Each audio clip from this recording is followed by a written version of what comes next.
Ladies and gentlemen, welcome to another edition of the Bills Roundtable, your Monday and Thursday weekly show about your favorite team. And it just so happens to be the preview segment. We are set to take on the Houston Texans here in just a couple of hours.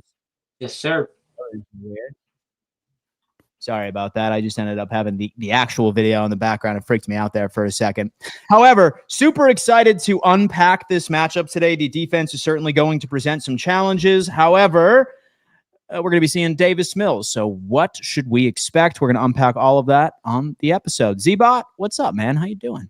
Feeling good, right? You can't beat, even though Thursday Night Football is by far the worst of the time slots, and it goes down the line. But between the time slot, the broadcast, everything about it to me right now is inferior, but you can't not be excited about a short week game, right? You immediately thrust yourself right back in to action. And when you come off of a win like the Buffalo Bills just did, this is the time that you want to do it. You want to build on it, right? And I'm very excited for this football game. The Bills are going to have their toughest test yet on the offensive side of the football. And we saw probably their best offensive performance of the season against the Tampa Bay Bucs. So you're going right in to your toughest task here. How are they going to be able to build upon what we just saw? And we know that the wide receiver room has shaken up here quite dramatically. So are they going to continue to have a passing offense that you're confident in yet again here with the likes of Gabe Davis, Tyrell Shavers, and hopefully continued incorporation with the running backs in this pass game? We will see this evening, right? The third overall run defense, the first overall pass defense. This is going to be a test for Josh Allen and the Buffalo Bills. But if they get it done, 8-3, and you have 10 days to get ready for the Pittsburgh Steelers. So I'm ready to rock. Cannot wait for this evening. Cannot wait myself. What to expect? And guys, listen, Jake is currently tailgating in Houston right now. He's doing his thing, right? He goes to each and every single game. But luckily, we were able to bring in a familiar face, Bills on Real. Preets. Yo. Right over here, folks. We highly recommend that you go give him a follow over on Twitter, man. He's one of my favorite accounts on the app. And you know what? He puts me and Kevin in the elite tier on X accounts of Bill's Twitter. So I was just like, obviously, me and this guy, we're riding or dies. What's going on, Preet? What's up? Well, man, first of all, since I haven't on the show, man. Second of all, it's a simple game, right? And realistically, this should just be a simple game. They got Davis Mills. We have Josh Allen. I love it. But you want to take into consider the run defense. Like, we let Sean Tucker get 200 yards and 3 touchdowns on us. Mm-hmm. He's a nobody, let's be real, right? So when you're going now, there's starting running backs like Woody Marks. He's been good this season, so hopefully the run defense can bounce back. That's going to be a big thing. And of course, wide receiver room, right? I do want to limit my expectation on Tyrell Shavers, but he's probably the most excited I want to be about today because I just want to see Tyrell Shavers involved again. Like, I think he can be a wide receiver too, heading to the playoffs realistically, right? Especially with Dalton Kincaid out. I do think Jackson Hodge should get more targets and catches because Kincaid's out. And he really didn't get involved last week versus the Bucs, which I was surprised about, but that's another bounce back game. In the run game, I mean, this pounded was Cook, right? And if it doesn't go right, this pounded was Cook and Josh Allen. Their run defense is really good. Not their overall defense is amazing, but Jalen Petrie is out. They have Derek Sting on defense. Mm-hmm. But just let Josh Allen be Josh Allen. Hopefully it's okay, man. Just let Josh Allen be Josh Allen. Kev, simple game. What's going on, man? You know what? It's another day in paradise. I love As it. you look through the schedule, this is one that, you're playing a backup quarterback. You're playing the number 1 overall defense in many categories. Titans twice. They got some things in there. I don't think they've beaten anybody. A Lamar-less Baltimore Ravens team. Is that an inflated, kind of like we saw in Denver in the playoff game last year? There was much talks about how inflated that defense was, and how that Denver defense has carried it over and has played very well this season. But the talks in that wild card round were exactly that. Can we throw on, which was supposed to be one of the best defenses in the league, and they put up 30 plus. So to me, inside, no elements. Josh Allen, they haven't won in Houston since 2006 with Lee Evans. So that there is definitely, and Josh does not generally like to play bad in back-to-back times he plays an opponent. It's, been pretty statistically proven, guys. So Ultimately, he went 9 for 30 or whatever it was last year. It was not good enough. It was one of the worst games I've seen him play. And I ultimately think he wants to have a get right game. And there's plenty of places to have it when you're playing Davis Mills. And to me, I love Nico Collins. He's a premier receiver 1. The Bills are number 1 in the league against the tight end right now with the yards allowed per game. So there's plenty of things to enjoy when it comes from a Bills perspective. Just don't turn the ball over 3 times in the red zone. Please. Please don't. Please don't. You know what? Like, I feel like this episode is not really going to be focused much on the Buffalo Bills defense versus their offense. Obviously, we will discuss that at least at some point. But the big storyline here is, how is this Buffalo Bills team going to show some sort of consistency in the pass game going up against the best secondary in the league? Because normally when I end up looking at defenses over on FTN Fantasy, I'm always able to pull up how they are at taking away particular sets of weapons. Even the top 3, top 5 defenses in the league, at some point, like, you're going to see, oh, they're 26th in the league for guarding tight ends, like with DVOA, or they're 14th or whatever in slot wide receivers. The Houston Texans are top 10 against every single playmaker. It's wide receiver 1, wide receiver 2, slot receiver, tight end, and running backs in the pass game. So for me, how I look at this pass game going, I have a couple of keys I'm thinking about. I need Josh Allen to take a lot of the underneath stuff. I know Bills fans are upset about this. This defense runs a lot of zone coverage. Givers has a day he could find space. Gabe Davis too. Then number 2, if we do utilize James Cook, like, we need to be able to leverage what they're weak at in stopping the run. It's power scheme. I don't know if we like mix in Ray Davis a little bit. I'm not sure how comfortable we are with James Cook running power. Stay away from inside zone. And then last but not least, it's so important to win on early downs for me.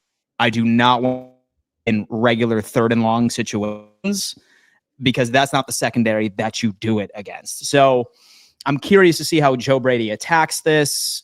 Z-Bot, how do you think we attack this team?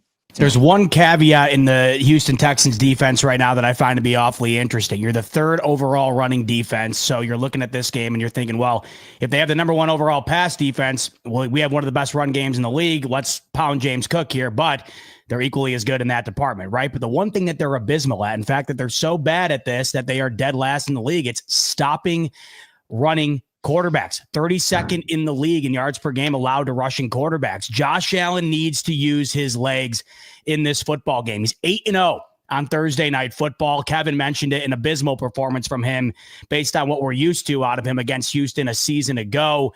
And that was his worst performance of the season. The worst performance of the season we saw from him this year, I mean, you could argue it could have been that Miami Dolphins game. And what did he follow that up with? 6 touchdowns, 3 on the ground, 3 through the air. Only other person to ever do that before, of course, was 17. So we saw him have his bad performances early in the year last year against Baltimore, against Houston, went on a tear, wound up winning the MVP. You look at the numbers right now, his numbers currently better than that of last year at this time when he won the MVP. You're going into an environment. It's nuts, by the way. It's crazy. And it doesn't feel that way. Like, I understand why people aren't completely infatuated with the year that Allen has had, because there have been several moments where you're looking at it and saying, this doesn't feel like the MVP version of Josh Allen last year, but numbers don't lie, and they're completely lined up with what they were last year. And in many ways, they are better. But in this one, you're going into a setup in which you haven't lost. You haven't lost on Thursday Night Football. And Kevin also mentioned it, right? You're set up into a bounce back situation where Allen doesn't want to go into that stadium again and lay an egg like he did a season ago. The legs, to me, here are going to be key. I think that's going to allow them to open things up in that intermediate pass game, like you mentioned, Dan. We saw Joe Brady open this up a little bit last week, a couple of design runs for Allen, and then obviously 3 rushing touchdowns when they got towards the red zone or the end zone. The key here, though, is to get to 20 points. That's how I see it. And if you're looking at the Bills' offense, even though they've had some stinkers this year, 20 points. You already had your game in which you didn't touch it, and those are as rare as they come. So I think in this game, if the Bills can just string together a handful of solid drives, it should be enough. The Houston defense is allowing 16 points per game. I mean, that's pretty often. It's unbelievable, really, when you get down to it. But their offense, I just don't think is going to be able to keep up with the Bills, despite how good their defense is. So Josh Allen in this offense, to me, they don't have to go out there and do what they just did against Tampa Bay to win this football game. I just think if they can get into the 20 to 24 point category, knowing what you're going up against on the other side of things, it should be enough. And I think Josh Allen using his legs in this game will go a long way towards doing that. So something interesting for Kevin. So I was curious because like when I was looking at the defense, like this is a zone type defense normally, but without Jalen Petrie for the past couple of weeks, they have dialed up man coverage, like dial it up like crazy. And they've also started blitzing a hell of a lot more than what they typically do when Jalen Petrie is out there. I'm not sure if that's matchup specific since they went up against Cam Ward and Trevor Lawrence for the past couple of weeks without him. Or do you think that that is going to be what the Texans are going to try to do today? Yeah, if you look at what they do, and they're traditionally, they have one of the best EPA per drop back per defense, and what they're trying to do is match up specifically and run a man coverage defense to eliminate the loss of Jalen Petrie. Now, Jalen Petrie, I mean, different player, but it'd be similar to, like, say today the Bills didn't have Cole Bishop, let's say, for instance, and they're mixing and matching at the safety position. Maybe they would change their defensive scheme. They're missing their 3 interception player. Very similar, like they really are. Like Petrie's the top 10 safety right now. Like a lot of people don't know that. But he's one of the best safeties in the league. They have a weakness at safety, guys, and to me, they were trying to mitigate the weakness. It's on the Bills. It's lower than the Bills level, especially with Bishop playing and Petrie not. Like, so their safety play is not very good. So they're playing Jalen Mills. Miles Bryant has only played 2 games, so he's going to play in the nickel, or he's going to play a little bit of that rover role. And I don't personally like Bullock at all. So they definitely have a safety issue in this football game, and that's where I believe the Bills will target. Intermediate, deep passes, and they're going to try to blitz to mitigate that responsibility. They're not a blitzing team generally, but Dan, you pointed out the statistics that they are. He's way better than people give credit for on this defense, and they did not play well against the Titans all the way around. They're lucky they ran across a Titans team last week because they were probably losing 85 to 90% of the game last week in terms of who they needed a miracle drive at the end of the game to get in the field goal range to beat the Tennessee Titans. Look, guys, their schedule is what it is, and so is the Bills. But I haven't seen a ton here beside that comeback against Jacksonville and a Mac Jones-led 49ers team that leads me to believe that they've done anything, including losing 3 straight to the Bucs, Rams, Jags, not scoring any points in those games. Like, I guess you can bank on Josh Allen scoring 17 points. You can, I guess. Like, you can assume that is what's going to happen and win the football game. It's I guess, in the realm of possibilities. But when you have an MVP candidate that's playing, whether you're playing Mahomes, whether you're playing a healthy Lamar Jackson, that the path to victory is not always ideal. You need to get turnovers. They're going to come after him. If they get got in a big play with those bad safeties, I think they have to live with that on the Texans defense because they're so good elsewhere. So they're going to try to commit Josh Allen to commit turnovers. Because that's how they win this football game. Just similar to that Dolphins game, they're better than the Dolphins defensively, obviously. So to that point, by the way, Kevin, you're looking at the Titans last week only allowing 16 points to Houston. Well, Tennessee has the 3rd worst scoring defense in the NFL, so they didn't score a point in the whole first half. So I know that not everybody's in love with all the assets of the Buffalo Bills defense currently, but I just, once again, to your point, and like I mentioned earlier, if the Bills can get to that 24-point mark, I find it hard to think that the Houston Texans are going to be able to surpass that with what they have currently under Davis Mills. Grubs. Yeah. It's definitely going to be tough, man. It's definitely going to be tough, but I am interested to see like what the Buffalo Bills game plan is as far as who's going to be getting the most targets, right? It sounds like Keon Coleman's not playing for 2 days in a row or for 2 games in a row. You would assume Gabe Davis is being elevated. Shavers, I wonder if he's still going to be a part of the game plan. You saw Khalil Shakir. He just welcomed a child right into this world. He didn't practice all week. He's coming in. So Bills on real. Question, who do you think is going to be Josh Allen's most targeted receiver and why? Well, first of all, you can have Khalil Shakir. I mean, he just had a kid, right? So he did. A good chance. Congratulations, Khalil. Khalil, man. Khalil and Zeba right there with each other. We both joined the girl dad gang within like 3 days of one another. So I love that. Also, I want to believe it's Tyler Shavers, but like, we don't know how involved Shavers would be. I want to limit my expectations because it's not realistic for him to put up 90 yards again, right? But I think it'll be one of Josh targeted guys again. I think Jackson Haas can get a few receptions. Dawson Knox, of course, gets receptions. Okay. We don't really got. I think it'll be evenly spread tonight, like always. I mean, it's not going to be like a true number one. It's going to be like everyone eats again. But Josh Allen is 8-0 on Thursday Night Football, so we win. We win no matter what. We chill. Yeah. Well, you know what, man? I certainly hope that that's the case. It's funny because two conflicting records are at each other right now. 0-3 in Houston. My 2019 playoff loss absolutely killed me. I still think about that.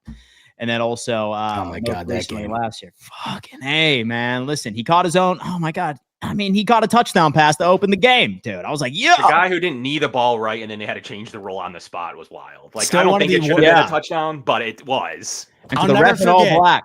Booger McFarland came on and said, common sense prevails. And I said to myself, I don't give a damn about common sense. What's the rule? Because you just had three black coats come out of the damn tunnel. And you had a meeting for like 6 minutes. And then they were just, dude, to this day, one of the biggest gaffes I've ever seen. We never got an explanation for it. Ridiculous. Not concluding the blindside block that they literally changed the rule the next year as well. That rule is no longer in existence that they called on Deion Dawkins, right? Wasn't it Dawkins at the time? Yeah. Oh, yeah. And they would have won. Yep, they would have been in field goal range. Yep. So many damn rules have been created and banned thanks to Josh Allen. You know what? And Josh Allen, guys. You can the game where he pitched it to Knox when that was first going to be Josh Allen. That was truly one of the moments where you knew it was Josh Allen too. Like I actually liked that pitch in that game. I was like, that was a smart play actually and they ended up, it did go out of bounds and they ended up getting in field goal range to tie the game. But the changing of if at the very least you flipping the ball forward is a penalty, it's a safety. Like at the very least, like you cannot illegal forward pass. Like he threw the ball forward and didn't do anything. So, that's what I'm talking about. Dude, Deshaun Watson also made one of the greatest plays I've ever seen in that game, too. Yeah. It's my boy Bill's unreal. Lounging. Bill's unreal for his photo shoot, man. He's lounging, photos. My phone's at 5%, so I had to get my charger real quick. Oh, no issue, man. We appreciate that. We appreciate it. Shifting over right to this offense. It's pretty clear, right? It's Davis Mills. Right now, through 2 weeks, he is a significant leader in throwing to his first read. When you run man coverage against this guy, his completion percentage is at 48%. What I'm going to hope I see from this team is create a lot of traffic underneath, force him into deep throws, run man coverage, and take the football away. Don't allow this. And I'm not sure what you guys think about this either. I know that there's some run defense issues with this squad. But this, like, offensive line over in Houston, piss poor in run blocking. Like, piss poor. So I'm not even sure if I really find it necessary for Buffalo to stack the box at all. And to be honest with you, and just hope that our so the linebackers can take care of business. Hopefully Shaq's out, like, ready to go. Thoughts on this offense and sort of how to stop it? I'm going to start off with Kevin on this one. Look, the Bills have a major, like I think it was Zebot or Dan, I can't remember who was down on, like, obviously you can question the Bills defense right now, but you're coming up with Nick Chubb, like the knees of a guy who it's just it for him. It's no different than like when Latavius Murray at the end of his career, or maybe some of the other Bills running backs that we cycled in at times. Woody Marks is a decent looking player. He definitely is. He reminds me of Dameon Pierce, the guy they just cut right now. And they kind of cycle these 3rd, 4th, 5th round picks through. And none of them are that special. Like I like what Marks could become, but I literally think that you go ahead and you stress them to throw the ball. And Nico Collins is good, so you do whatever you can to limit Nico Collins' touches. You've loaded the box. You do not, even though those running backs aren't overly great. You show that the league that you can stop the run. I'm sorry, like we had a hard time against Achane, and we had a hard time against some of the league's best. Achane. They played the 3 leagues best in my opinion. You have Achane, Derrick Henry, and you have an extremely talented Bijan Robinson. So, and I thought they did really good against Achane in 2 games. It's just a bad 4th quarter in where the offense kept turning the ball over. So ultimately, guys, stack the box. Davis Mills is 30-30 in EPOA plus CPOE in the NFL. Like I know some people like knock, and myself included, knock CJ Stroud, but he's pretty decent. He's like 16th to 13th based on the week. So ultimately you're getting a backup quarterback, one that I have like maybe a slight tier better than Mitchell Trubisky, but not much more. So they stack the box, limit them from throwing, cover Nico Collins, and play free. Like, I ultimately don't think that it's a challenge for McDermott to have the right defensive game plan in this one and limit them to under 20. And you should be in a pretty good spot. Yeah. Should be indeed. We have some breaking news. We have Gabe Davis has been activated to the roster on top of Kaliki Latu for the second straight game, both of them. And Mecole Hardman has been added to the injured reserve. You gotta be kidding me. Thank you for your contribution. He fumbled the balls and dip, bro. Yeah, dude, listen, he fumbles and now he's on the injured reserve. Look at that. Double agent for the Chiefs. Per Adam Schefter. Oh my God, we have people shaking their head right in the chat already. Bills on real. How do you anticipate this Bills defense to attack this Houston Texans offense with Davis Mills? Talk to me. I mean, it shouldn't be this hard, right? It's Davis Mills.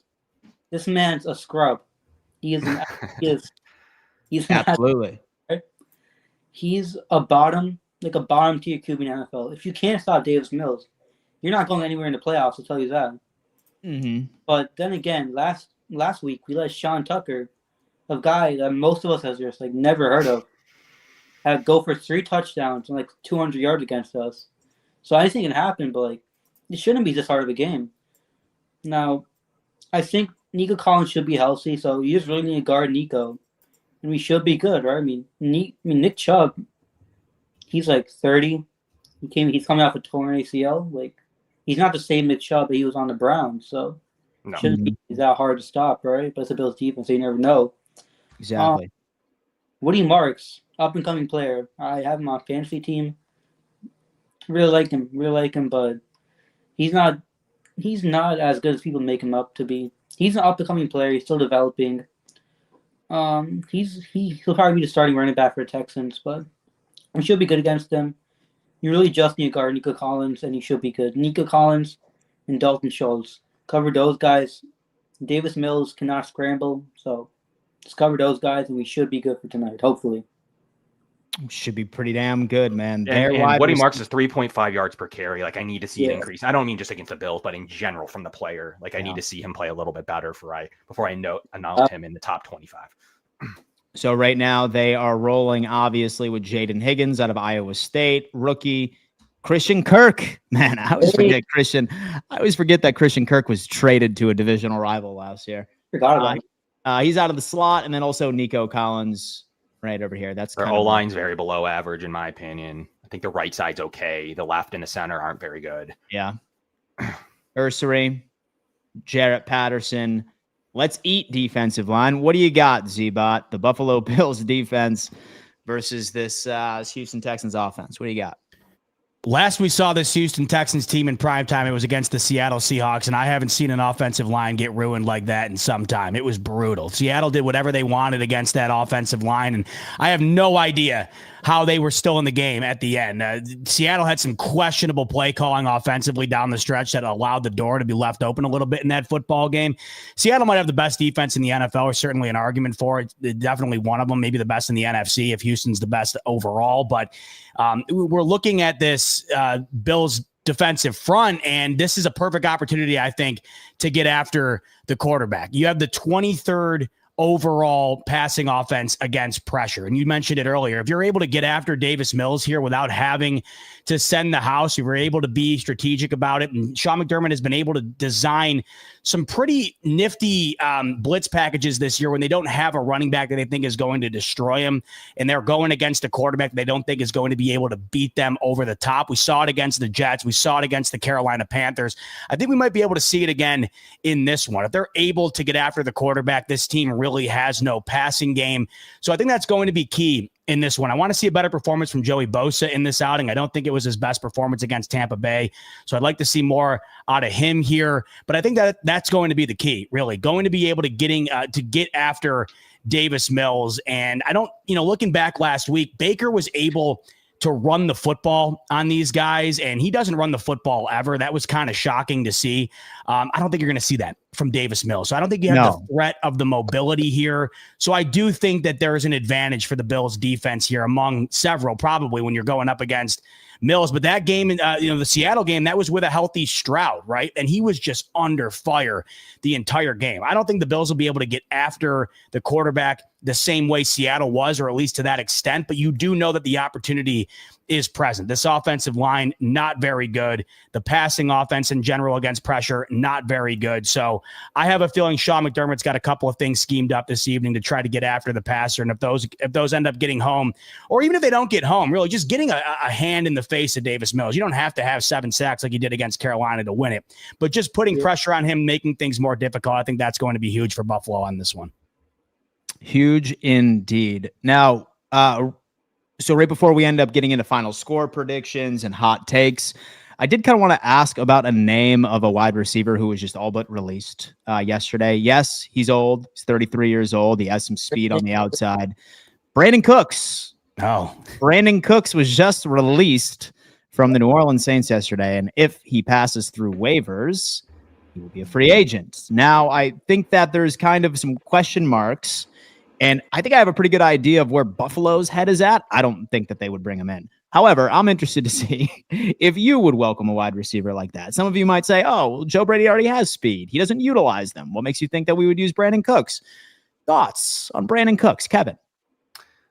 Look, I think it's fine for this time of year. Like, if you're saying you're going to trade an asset for him, like they brought in Kenny Stills before for a playoff run. So, like, ultimately, I think I remember still. I remember. Yeah, a tick better than Devontae Freeman. Like, I think he's a tick better than that at the time of those players. I don't mind with Hardman going to IR.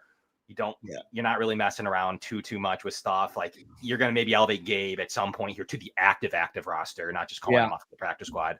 I think you could truly bring in Cooks and say, look, you have a chance to play with the premier offense, a playoff offense. Like, look, we gave Hardman and Gabe Davis snaps right away. That could be appealing to him to come in and see what he can do. There's no harm, no foul in those kind of guys, even with Hardman. Like, there's no harm, no foul, including Gabe, free, getting paid. Like I tweeted the other day, getting paid lots of money by Jacksonville to be on the Buffalo Bills. So ultimately, these guys are free.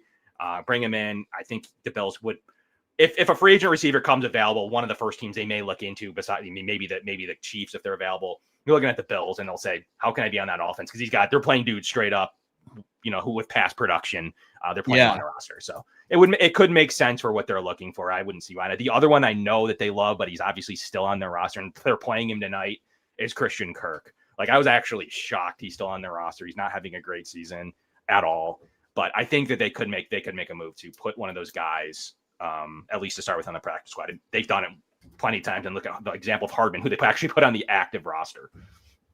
And so who remembers Leonard Fournette, man? Sure. Chase Claypool. Remember his run? Chase Claypool. I thought he was going to make a roster, actually. Will Fuller. Will Fuller was on the practice squad for a minute too, wasn't he? I can't recall Will Fuller. I know he fell off a cliff. So one of the best fantasy performances in like history of receivers. Yeah, maybe it was, or maybe I'm thinking about Kenny Stills. Stills definitely was. I don't know if Fuller ever made it. No, he wasn't. I was confusing him with Kenny Stills. Bills on real. Yeah. Would you be all right? Or would you think that Brandon Cooks could potentially help this team? All right, I'm gonna be in the minority here. Give me Brandon Cooks, all right? Oh yeah, baby. Straight over the rooftops. All right. Because Joe Brady, well, you want to look at this offense. The trade deadline's passed. We're not going to get Crystal. We're not going to get you cannot trade for a wide receiver right now. And Brandon Cooks is an elite wide receiver 4 or 5. If we continue to just not use Keon Coleman, Brandon Cooks is that guy to fill in for Keon Coleman for the rest of the way. And plus, Brandon Bean loves old players, so it just fits perfectly with Brandon Bean. He's speedy, screen passes with Joe Brady, fits perfectly, and he's like you said, Gabe Davis and McCole Hardman were called up immediately, so that'll probably be appealing to him. And we have Josh Allen, so that's going to be way more appealing to him. Mm-hmm. And our record, of course, is way better than the Chiefs. So I would love me some Brandon Cooks, man. Give me it. Yeah. So look, he's not young, like he's not in his prime by any stretch of the imagination. But outside of that, like the pickings are slim, ladies and gents. And so if you want to bring somebody in, it's not going to cost a lot of money.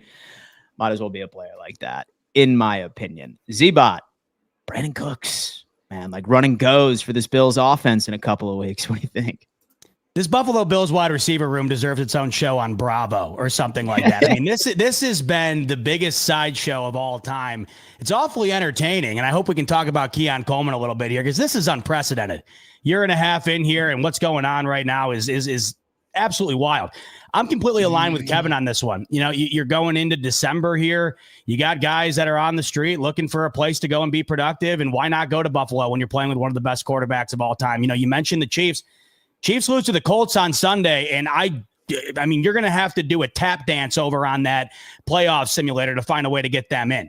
So you're looking at teams that you can go compete with, also immediately potentially have production and play with a top-tier quarterback. The stars all align there. So they did it with Hardman. Why not Cooks? I have no problem with this. I mean, you're talking about the trade deadline. It's a lot different. Giving up assets for guys that you don't know are going to be impactful. This is a whole different ballgame. You bring somebody in, let's see what they got. Why the hell not? So that's where I'm at with it. They do it. Why not? I will never turn away taking in a guy that could potentially be beneficial without having to give anything up. To me, there's nothing to lose here. Yes, sir. There's nothing to lose indeed. Folks, right now, we have 110 of you watching on the Bills Roundtable YouTube channel. So close to 1,000 subscribers on this collab. All right. So we ask each and every single one of you watching, help us get to 1,000. And so I can guarantee you 50% of you are not subscribed. Go on ahead, lock in. We are live Monday and Thursday, each and every single week, breaking down everything Buffalo Bills. All right. So now it's time for everybody's favorite portion of the episode, the final score prediction and a hot take. I'm going to start off with Z-Bot on this one. Final score prediction, Bills, Houston, and a hot take. Talk. Ooh, wow. So I think this is going to be a lower scoring game. I just feel like that we're not going to see a ton of points from the Houston offense. And then I do think that this Houston defense, obviously good enough to keep the Bills from doing what they did against Carolina or what they did against Houston. Maybe they get in the high 20s. I think that's going to be enough to win the football game. So I don't know if this is the perfect situation for the Bills to crack that 30 mark like they like to do routinely, but I don't know if they're going to have to do that in this one. So I got the Buffalo Bills winning 24-16 in this football game. I don't know. It's going to be one of those games where you're going to be watching it and you're like, I don't even know how I feel, right? Where it just feels like I'm waiting for the Bills to put it away. That's the type of game that I'm anticipating. I don't want to say it's to the extent of the Cleveland-Baltimore game last week, but if you were watching that game, you know, Cleveland had the lead throughout and you were just waiting for the inevitable. The Ravens were going to win that game. When's it going to happen? Obviously, Cleveland's D, unbelievable. And we think that Houston's probably on par with that, or at least closer to that than not. So I think we could see in this game some struggling moments at times. And we know that the Bills are not, they're not immune to that this season. But I do think throughout a 60-minute football game here, the Bills eventually wind up pulling away at some point, 24-16. Hot take. Big game, Gabe gets in the end zone. Football game. Yeah, touchdown, baby. Gabe Davis, rekindling that flame in Houston this evening. Touchdown, Gabe, man. I love it. All right. What about you, Bills on Real? What do you got? I got the Bills winning this one. Like you said, we just need to get 23 points, and we should be good. I'm going to go with the Bills, 30-17. Bills win. 30 points against the number one defense in the NFL. I like that. Dude, I will. Oh my God. I will be thrilled. That would be 2 full touchdowns over what they're allowing. So that would be a hell of an outing. I would love to see it. Hey, man, we got Josh Allen. Look, that's all that matters. 30 points. And so my confidence would be through the roof. And also, Cincinnati, I feel like America deserves to watch Joe Burrow play football this weekend. I forgot who they were playing, but play Joe Burrow. They're playing New England. And yeah, I know. I was being facetious. Yeah, I was being facetious. Thanks a lot, Jamar. Start that, man. Start that, man. Dan. What do you got, Kev? My hot take: the Bills score points. Like I think they're coming off of a heater offensively. They were embarrassed in Miami, a game that set them back a little bit. Like honestly.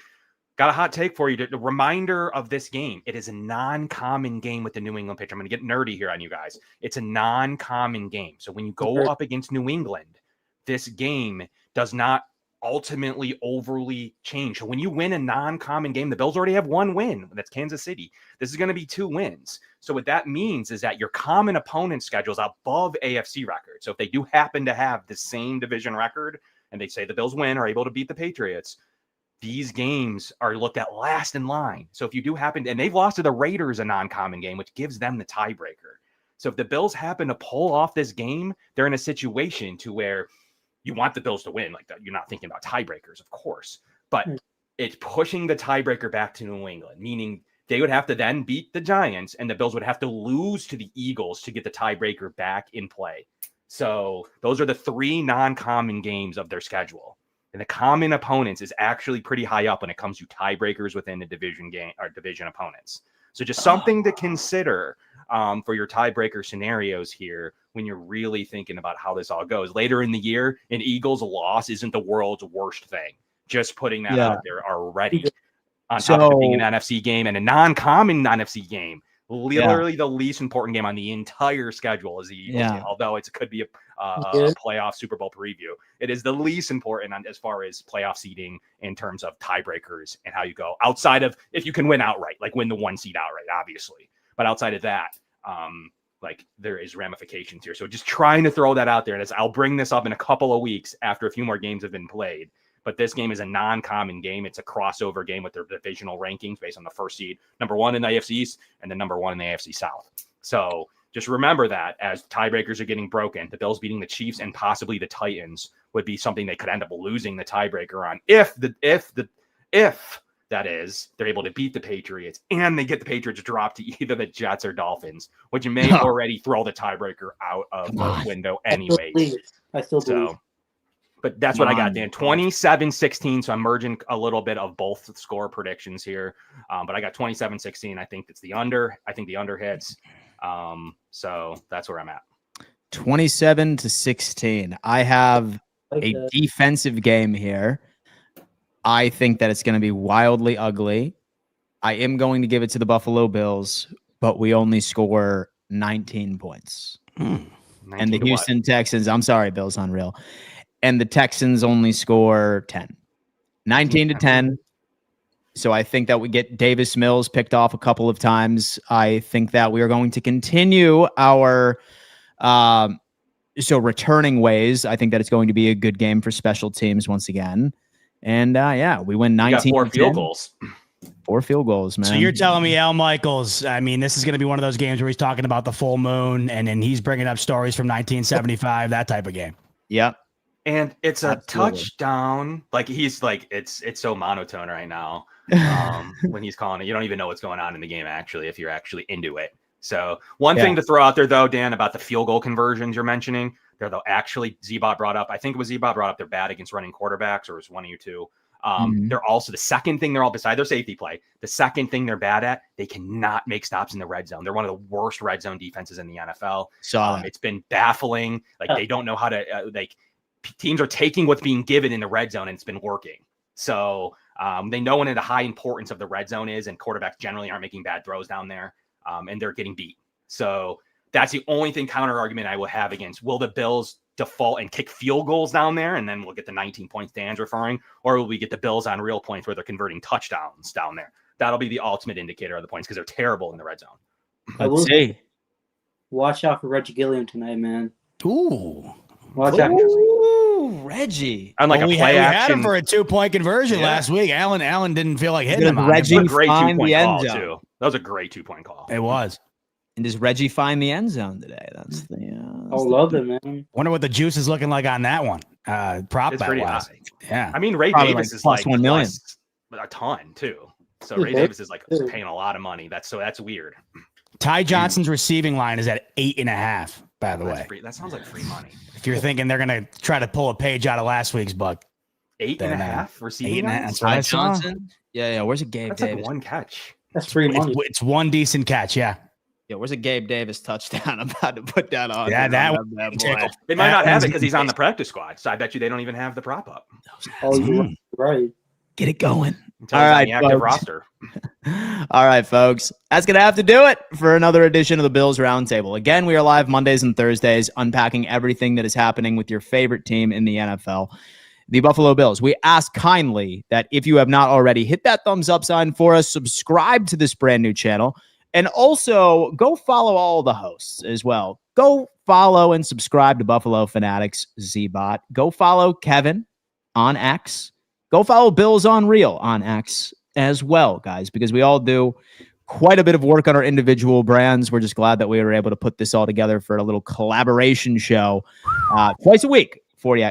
Gabe Davis, first touchdown, plus 27. Spidey just came in and paid the mortgage. Appreciate you, Spidey. Let's do Spidey it. just came in and paid the mortgage, man. $100 plus 2,700. Z-Bot, what do you got to say to the audience before we send them off? Every Thursday night, we gonna let them know, man. I got to tell you, Thursday night football, don't love it, but I love my Buffalo Bills, and I love like when a my little Bills win. Shabuzi. Shabuzi's gonna be he's gonna be bringing us in to NRG Stadium, and hopefully they put on a show out in Houston. Cannot wait. I'll be live pregame and postgame over the Buffalo Fanatics YouTube channel, and hopefully talking about a W. Cannot wait for tonight.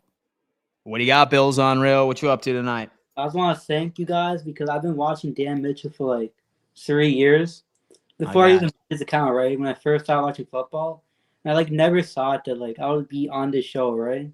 So it's pretty cool to be on this show and talk with y'all, right? Hell yeah, man.